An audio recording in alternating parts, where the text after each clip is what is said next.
I'm Tracy Baxter with today's Record Newswatch. Like it or not, parts of our region, especially the higher elevations, could have a wintry look and feel in the days ahead, and that means public works departments like the one in the town of Wallkill are watching our cold forecast and preparing. Precipitation could fall as wet snow overnight in the Catskills, and the same goes for Saturday, depending on temperatures.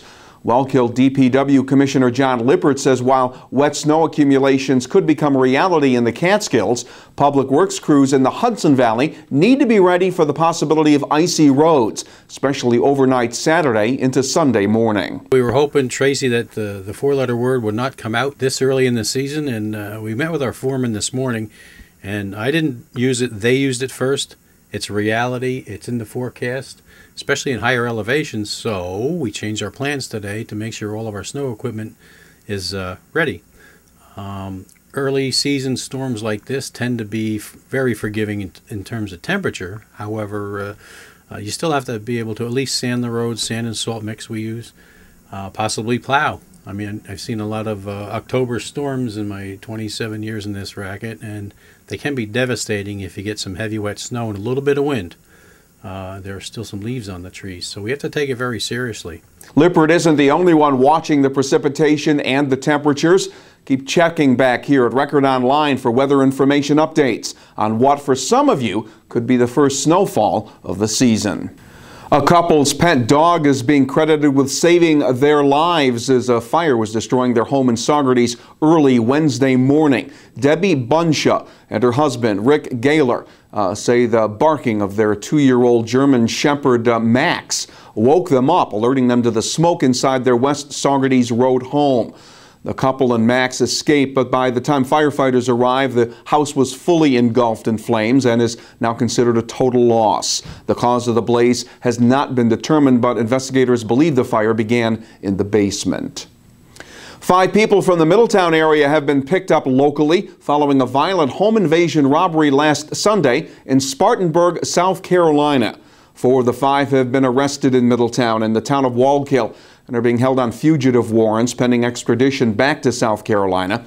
22-year-old Tommy Liang Ren, 22-year-old Bianca Sabagal, 28-year-old Oscar Loyola, and 19-year-old Orlando Torres will face charges including kidnapping and armed robbery.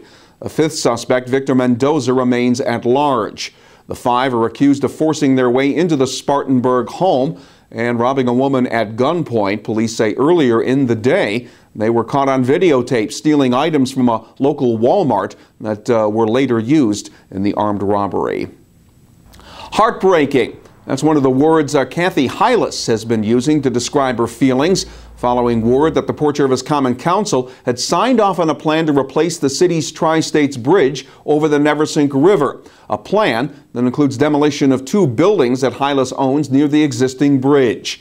In addition to the loss of rental revenue, she says the 13 people now living in those houses will be displaced. She'd hoped the new bridge would be built further upstream. I think when I first heard it, I cried for 2 nights, and I'm not a crying kind of woman, but I was so upset because I also understood they were going to take part of our yard, and that got me very upset because I spend a lot of time gardening and working really hard to keep it pretty, and I was just devastated. Originally, they were going to take 50 feet of yard on that side over there. Now they're going to take 40 feet. They threw me a bone, and they're going to give me 10 more feet of my yard. But they're definitely going to take both those houses, which we've had these tenants for almost 10 years. And they're really nice people. The kids are great. And I'm just so upset about this whole thing. I really thought the council, a lot of the people on the council were on my side about this, but apparently not, because they voted against it. City leaders say while they're sympathetic, the $6.6 million bridge replacement option they chose was the best one for city taxpayers. Because of the current bridge's deteriorating condition, the state has mandated that it be replaced soon. Work is expected to start by 2014. If you can believe a poll of registered voters, then the majority of New York State residents are in favor of changing the state constitution to allow racinos, like the one operating at Monticello Raceway, to be converted to full-fledged gambling casinos. The survey conducted by Kiley and Company found that 55% of those surveyed support a move that would allow the state's 9 racinos to add casino table games and replace their video lottery terminals with actual slot machines. Those in favor say the shift would increase revenues. 2 separately elected state legislatures would have to approve the constitutional change. Then it would go to a state voter referendum. And a tip from the U.S. Postal Service helped New Paltz police with a felony arrest of a man who they say was operating a marijuana grow business from his home. Police intercepted a package containing about 8 pounds of marijuana. Then they set up a controlled delivery of the package at the Doug Road home of 29-year-old Jared Spindell. New Paltz police say a later search of his home uncovered a marijuana growing operation that included about 100 pot plants and drug packaging material. Police say Spindell had been receiving packages of marijuana shipped from out of state. The seized marijuana has a street value of about $50,000.